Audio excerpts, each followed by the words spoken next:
Hey guys, I'm here with Ashley Harmon, and Ashley deals with some pretty serious stuff as a lawyer, dealing with estates and power of attorney.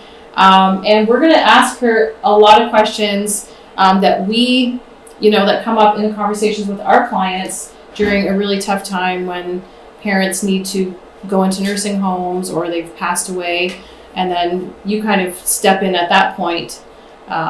So just, I guess, tell us kind of what you do and... Sure. Yeah.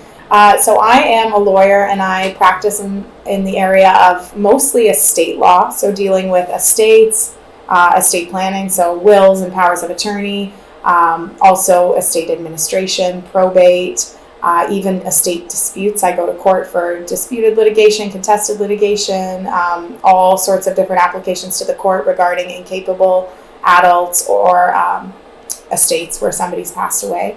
And that necessitates me also dealing with real estate. I do the real estate transactions for my estates, and also sometimes corporate work where it involves like the estate planning side. So when you're planning somebody's estate to make it as tax efficient as possible, and sometimes that involves a little bit of work with corporations and that planning. So that's kind of the whole wide scope of my practice and everything it entails. That's a lot. So it's a very stressful job, obviously, because people are dealing with kind of a lot of times end of life, or like you said, adults that aren't able to take care of their own estate or...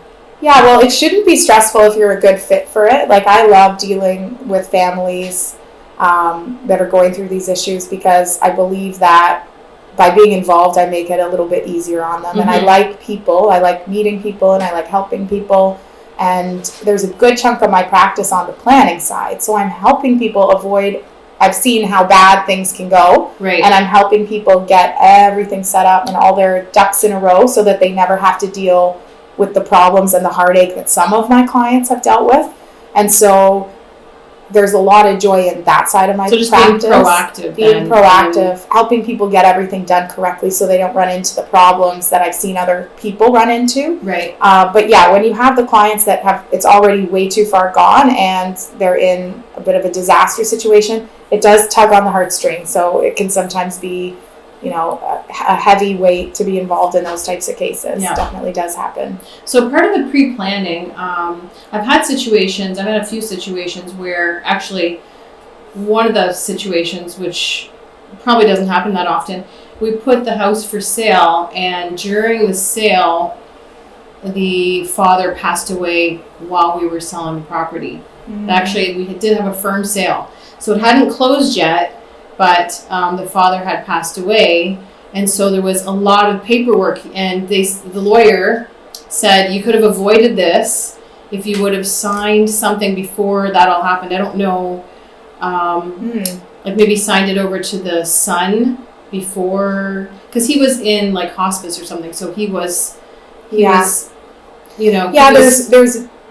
lots of different strategies, and different lawyers will recommend different things to make the process go smoothly. As a general rule, transferring your property to your kids isn't something I usually recommend for a number of reasons, tax reasons and other reasons. Oh, okay. But each case-by-case basis, you kind of take it as you go. But right. Getting a lawyer involved as early as possible.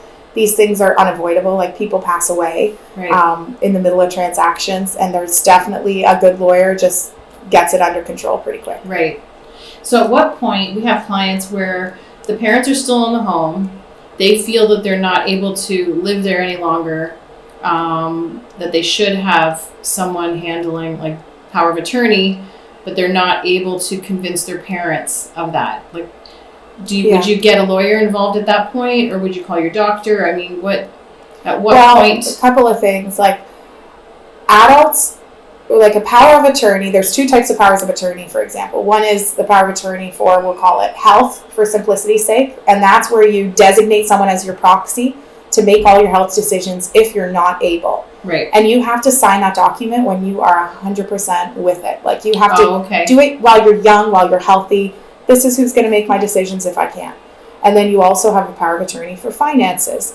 And that's when you're in full, mental capacity. You decide, if there comes a point when I'm not able to make my own financial decisions, this is the person who I designate to make them for me. Okay. So the person deciding to make the power of attorney should be the adult who is later going to be incapable, and they should be making it when they're fully capable. Okay. If they're already starting to slip into, I'm getting confused, I don't really remember how to pay my own bills, I'm having issues, it's usually too late to start the process at that point. Okay. You're already in a bad spot.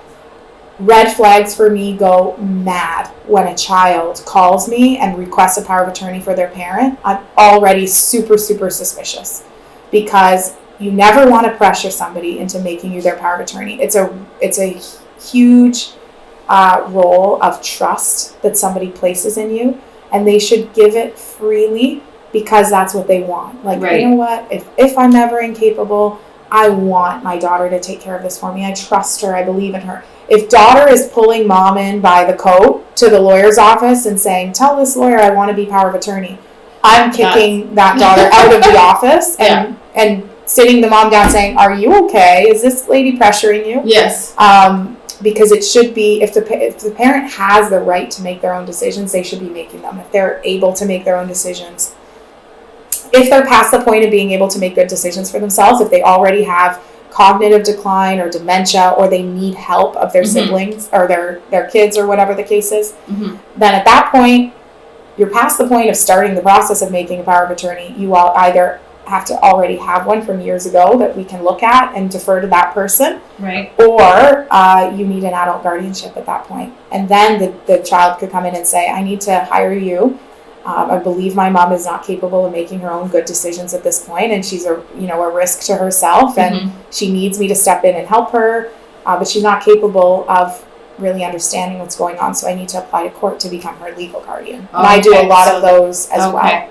So that's how long would that process be then? That process usually takes me about 3 to 4 months. Okay. And so the doctors get involved and do an assessment at that point? So you actually get somebody who's specially qualified by the Ontario government as a capacity assessor to perform a medical legal assessment. Okay. So that person has been trained on what legal capacity is, but they're also medically trained, usually either a nurse or a medical doctor.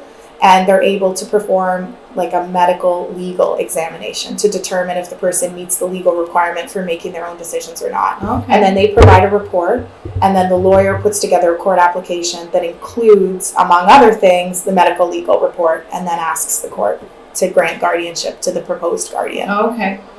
Wow. Yeah. Because what you don't want, what the biggest issue is in this area of law that I see most commonly is a questionable power of attorney. Because if somebody who doesn't have the ability to sign a power of attorney is allowed to sign one, or tricked into signing one, or pressured into signing one, that power of attorney is a problem. And when we start acting on it and selling property, relying on that problematic power of attorney, we're making the problem worse. Right. If someone is a court-appointed guardian, there's no problem. The PGT, the Public Guardian and Trustee, which is a government entity that looks out for incapable people, has reviewed the application. The court has reviewed the application. The entire family has been served with the application. You're relying on a guardianship order to sell that house.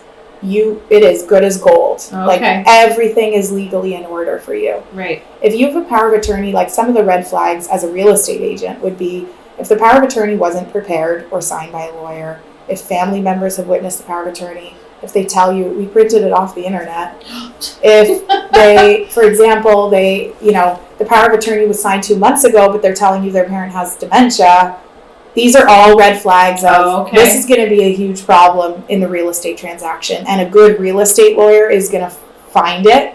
I examine the powers of attorney that come up in my real estate transactions, and I make inquiries to determine whether they're valid to rely on or not. Yeah. Okay. Wow. That's good to know. I didn't know any of that. Yeah, and knowledge is power. Exactly. Because when we know these things in advance, we simply act differently from day one. Right. And then the deal goes smoothly at the end. And everything, it's more work up front sometimes, but at least everything goes well, rather than having one of those cases, and we've all seen it, where the deal is struggling to close and we're all just figuring it out the week of because something shady occurred earlier, or something wasn't done correctly. So far, all of the situations where I've had power of attorney have been fine, but Good. I'm sure there's some out there that aren't. I mean, over the thousands and hundreds of thousands of deals that go through every year. Yes. Yeah, there's definitely a lot where this comes up and is an issue. Yeah.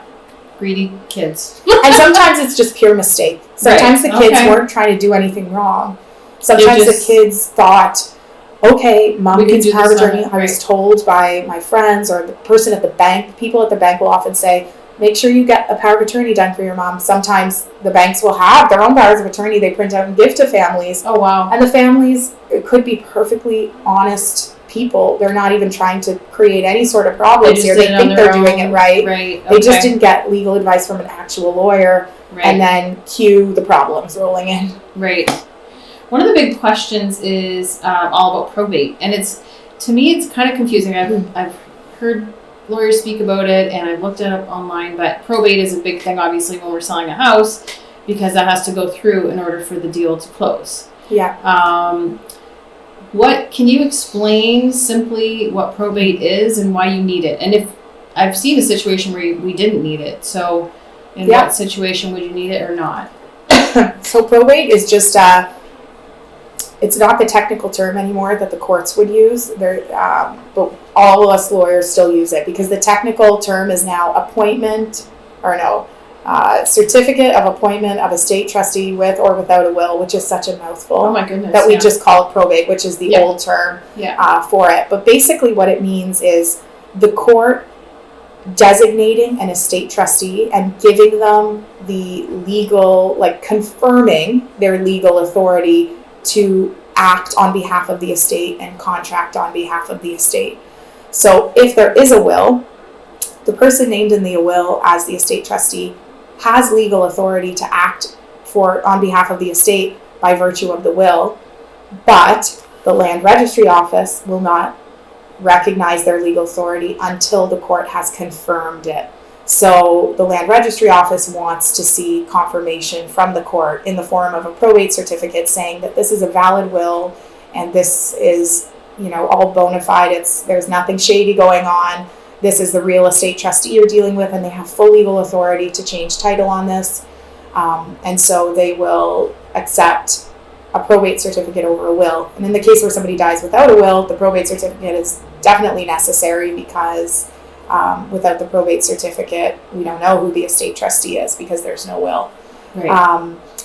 Circumstances where you don't need probate would be circumstances where there's already someone else on title as a joint tenant, and then the person who's deceased can simply be removed from title by right of survivorship pretty easily without any probate.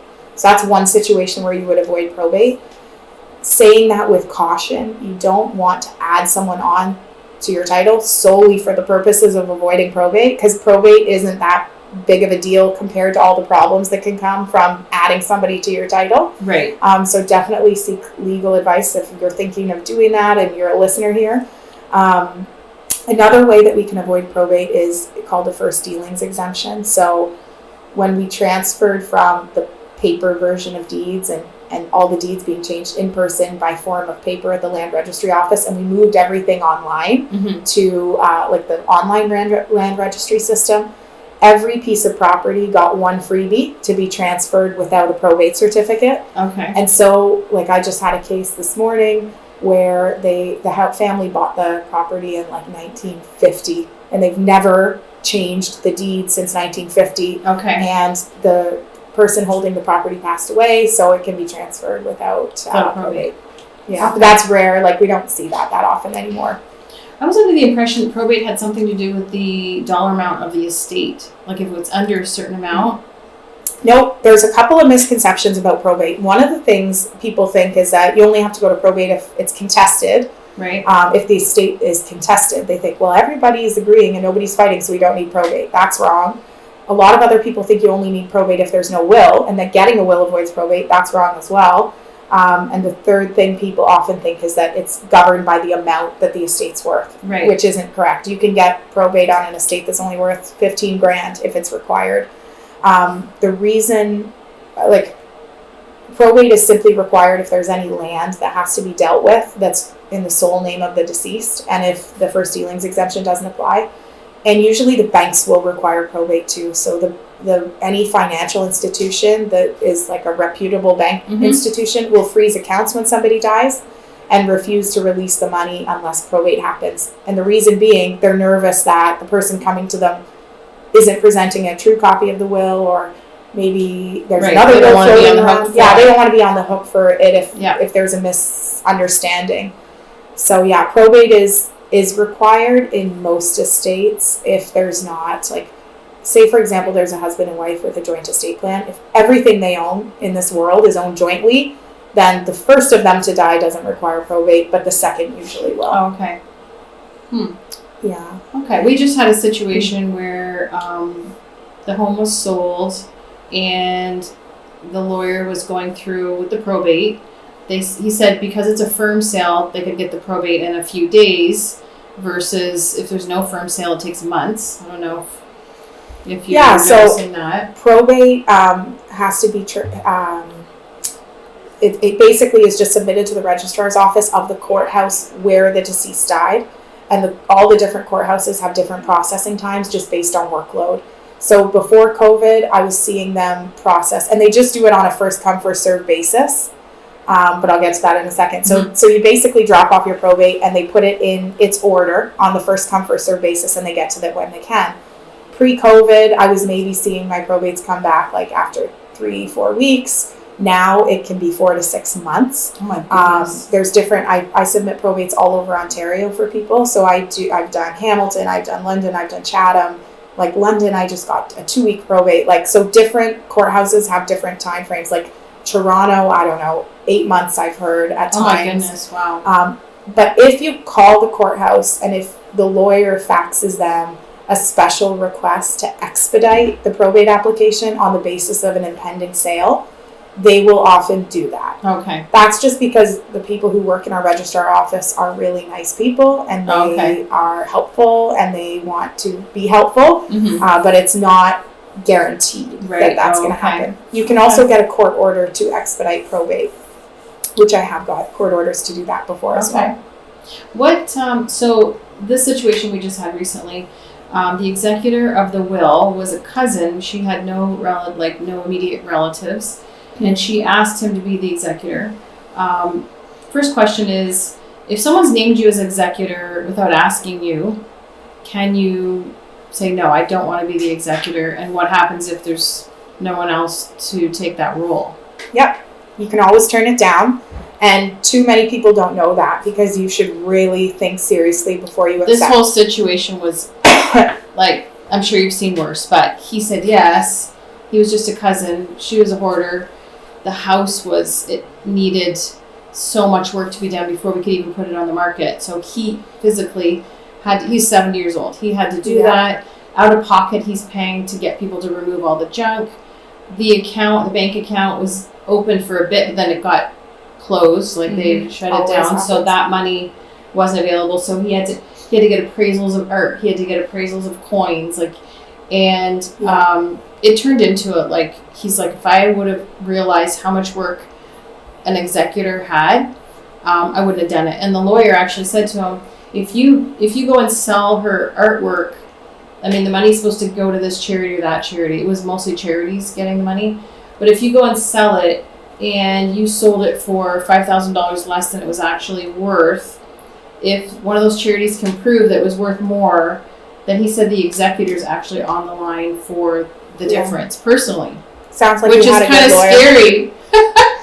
Yeah, it sounds like he had a good lawyer and he got good advice. I have a discussion with people before they sign the probate application to say, are you sure you want to do this? Because it is a massive job, huge amount of work, huge amount of liability. Right. You can be sued personally if you do it wrong. Wow. And I don't want to hear any complaints. Once you sign this paperwork and you say you're doing it, I don't want to hear, oh my gosh, this is a favor. I don't want to do that part. Yeah. You don't get to pick and choose what things you want to do and don't want to do. I could go on for days about, the responsibilities of an executor and what they can and can't delegate and what they can and can't spend money on and all that kind of stuff. But yeah, long story short, all of that is true. So you do really have to consider whether it's something you want to take on, and then you have to act on your lawyer's advice, especially when a charity is involved. There was multiple charities, and I said, I thought that charities are easy. No, I tell charities people, are the worst. When people do their will, I tell them when they want to leave their money to a charity, great, just so you know, your executor will be held to the highest standard, because the second we do our probate application, that charity is going to reach out, and they are going to reach out a lot from there on in, and they're going to be wanting a full accounting of the estate. They're going to want everything reviewed by their lawyers, everything reviewed by their accountants, and they're not going to release the executor from any liability until they're sure they got every penny they can. Wow. That they're supposed to. I was shocked at that. Yeah, and that comes from when you leave the residue of your estate. So if you're leaving your entire estate to charities, if you're just leaving them a cash gift, like I'm leaving my charity $50,000 when I die, then it's much more simple for the charity, because did they get their $50,000? Yes or no?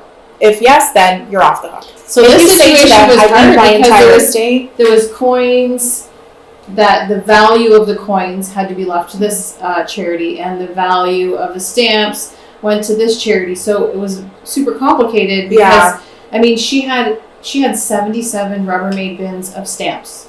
So I mean, to get someone to appraise those. When at the drafting stage of doing a will, I often have those conversations with the client to say, are you sure you want to put this on your executor? Because here's the potential for your executor to get into some issues here. Yeah. So, yeah. Is there a certain fee, like, so for an executor, is there a certain fee that's standard, or is it up to the person writing the will what they want to leave to the executor? I know, like, this gentleman wasn't in the will at all, so. You can put 3 things in your will. You can say, my executor, if they accept this appointment, there will be no compensation. And then you're banning them from taking compensation, and they either choose to do it or they don't do it, but they still take on the liability. You can, if you don't say anything about compensation in the will, it's assumed that you are okay with the general rules of thumb that the courts have developed over time and the legislation has prescribed over time. And the general rule of thumb is roughly 2.5% in of your receipts, 2.5% on anything you receive into the estate, and 2.5% of everything you pay out of the estate, and 0.2% care and management fee per year on the average value of the estate for every year, over a year that you have the estate open and you're administering it. So that's where you often hear people roughly say, oh, executor fee is 5%, because they're kind of adding those percentages together and estimating that it would work out that way. But the court has the discretion to increase or decrease it depending on things like the level of complexity of the estate and the amount of expertise required to administer the estate and that kind of stuff. So it's a general rule of thumb. Your third option is to ask permission from your executor in advance if they want to be the executor, and then enter into a contract with them setting out what they would be paid, and then incorporating that contract into your will. So have you seen, obviously there's been a lot of situations where there's multiple executors, and is that recommended, or is that, in the situations I've seen, it hasn't been that great because people are, they have different opinions on things, so. Yeah, sometimes I recommend it. That's rarely. Most of the time people come in wanting to name all of their kids as joint executors, and I'm trying to talk them out of it. Yeah. Just because on the probate side, when the families come in and they're all executors, they tend to get a bit grumpy that they will have to go to every lawyer's appointment and every bank appointment and sign off on every check and go to the accountants. Like, being an executor is a daily task job. There's a ton of homework. There's a ton of little things to do. And when you appoint multiple people, you give none of them the power to do any of it. And you make it so that they all have to do everything together. And they all have to sign off and be present at certain appointments and tasks, like realtor appointments and stuff like that. And that's a problem because it assumes that all of your chosen executors have unlimited time to devote to this and are going to go, take all this time off work to go to the accountant, go to the lawyer, go to the realtor, and all 3 of them are going to hold hands and do that. So it's a huge duplication of effort. And the other thing is that it creates potential for disagreement on simple things, like should we go with this realtor or that realtor? Should we accept this offer or that offer? And then sometimes you get an impasse and a deadlock, and now the estate is at a standstill because the realtor or the executors aren't agreeing on something simple. And when I ask people, why do you want to name all of these people as your executors, the most common answer that they give me is, I don't want to hurt anybody's feelings. Right. And I don't want anyone left out of knowing what happened. I don't want one kid to refuse to give any information to the other kids. Right. And to that, I would say that I make a joke, pick your least favorite to be the executor, because I don't want to hurt anybody's feelings by giving them chores. Like, that's like me saying, well, I mean, I give all my kids this same chores because I don't want to hurt anybody's feelings. You know, it's not a pretty thing to do. Right. You communicate your love to your kids when you give them something in your will. So keep that equal if that's how you feel. Keep the gifting section of your will equal, but for the executor section, that's not your chance to communicate equality between them. And in terms of the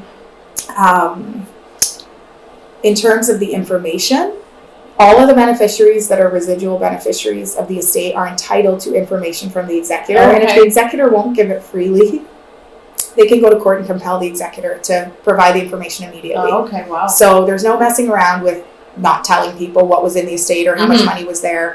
It's not something an executor can do anyway, so you don't need to worry about that. Sometimes I would recommend multiple executors if the parent is telling me they don't trust one of the kids. Like, well, you know, I don't trust either of them. I have 2 kids and I want them both to act because neither of them are particularly trustworthy. And at least if they're both on, nothing shady can happen. Right. And, you know, in that case, I say, well, do you have anybody that is trustworthy that we can appoint? Yeah. And sometimes they don't. They don't know anyone. And the other situation would be sometimes in a blended family where a couple gets married later in life and they each have children from their previous relationships and they're splitting the estate amongst all of their combined children. They may choose to take a child from each side of the family and have those two work together so that there's no animosity between the 2 sides. Right. Those are the 2 situations where I see it happening for good reason. What happens when people start disputing the will? Millions of different things. Yes. So I guess there's no typical then. No. But obviously that's one of your stressor points in your job. But how long can that hold it up? Like a really years? long time. Years. I've had people come to me for estates that were 20 years old and there was still fighting going on. People think, and it's still not like, so who holds orders? Like, is the house still not for sale? Like, it depends. Or it just gets held in trust by the lawyer until It depends. Sometimes it's held in trust by a lawyer. Sometimes the estate trustee continues to hold everything in trust pending the outcome of the dispute. Sometimes there's an estate trustee during litigation that the court has appointed. Like, every single estate litigation case is completely different. It's not like in some other areas of law where things tend to go pretty routine. Like maybe in a personal injury case, you have steps that you normally take and timelines that you normally follow. Family law can be a little bit the same. And of course there are outliers, but the general case follows the same path. But in estates, the rules provide for a number of different types of applications or actions that you can start depending on the type of issue that's at hand. And there's a number of different statutes that might apply. And you can simply ask the court for their directions, or you can, you know, sometimes we just don't even know what to do with an estate and we need the court to give directions. So it can be really, it's no 2 cases are alike really. And it's a very custom solution to the problem when there's a dispute. And it can take a very long time. Like your minimum time you're probably looking at to resolve a dispute in an estate is well over a year. Oh, wow. Okay. Yeah. What if one of the individuals in the will they're not able to be found? Like I've seen that situation before where, so can anything be distributed amongst the rest of them until that? No, that's a pretty complicated situation. That doesn't come up that often. Oh, okay. But there's a special there's 2 types of court orders that the estate trustee can go to court to get to allow the distribution. They would have to really look for them. They would have to prove that they really, really looked for this person, because you're supposed to serve everybody with probate. So you're already going to have trouble even getting probate in the first place. In this situation, he was, he had a residence, but he was kind of homeless. You know what I mean? Like just kind of So it was really difficult to contact them. So each case is different. Sometimes somebody's truly missing, and you need to go get like a declaration of death to show that they're presumed dead because they've been missing for so many years. Oh, okay. Sometimes you don't, like I have an estate right now where the estate trustee doesn't even know who the next of kin is. Like the person died without a will and nobody has any idea who her family was or where they can be found, and we're hiring like an ancestral private investigator to like trace DNA and try and find her or something. I don't know. Find any family members that can take the estate. Show. I know. Yeah, there's all types of weird situations. The key is just getting a group of people involved that are experienced so that they know what steps to take based on those unique circumstances. That's awesome. And you have an office in Amherstburg as well as Windsor. Yes. So you serve pretty much Windsor, Essex County. I actually, like I said, I actually serve Ontario-wide. Okay. Because I do have Zoom appointments available for new clients, and especially with probates, I find with estate planning, it can be a little more difficult, and I sometimes recommend people get counsel closer to them. But with probates and that kind of stuff, it's very easy for me to do all of my appointments on Zoom and file all the paperwork electronically. So yeah, I do province-wide, and that really started during COVID. Like I was serving everybody online anyways. I may as well take files from outside of Windsor, Essex. Okay. But primarily most of my clients are in Windsor, Essex, Awesome. So thanks, Ashley. Thank you. All the lot of information. Wow. I didn't know it was that involved. No, it was amazing. But we're going to post Ashley's info and contact info in our link in the bio. And you can reach out to Ashley with any more complicated questions. Sounds like she knows more than me anyways. Okay, see ya.